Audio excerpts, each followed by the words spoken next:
আমার বড় মেয়েটার মিষ্টি কুমড়া পাতার ভর্তা আর মুসুর ডাল দিয়ে মিষ্টি কুমড়া পাতার পাতুরি এত পছন্দ যে তাকে প্রতিদিন দিলে সে প্রতিদিন খায়। আমার পাতা, চিংড়ি মাছ, রসুন, পেঁয়াজ এগুলো সিদ্ধ হয়ে গেছে। আমি শুকনো মরিচও ভেজে নিয়েছিলাম। এরপর কড়াইয়ে তেল দিয়ে পাতুরিগুলোকে একটা একটা করে দিয়ে দিলাম যে তোরা হতে থাক। এদিকে এক পাট হয়ে যাওয়ার পরে আবার আর এক পাট উল্টিয়ে দিলাম যে তুই আস্তে আস্তে হ।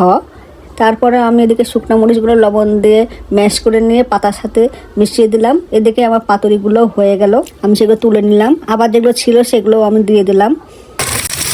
আর জেসিকা, এদিকে আসো, দেখো তো তোমার এটা খাওয়া যাবে? খাওয়া যাবে? কামড় দাও,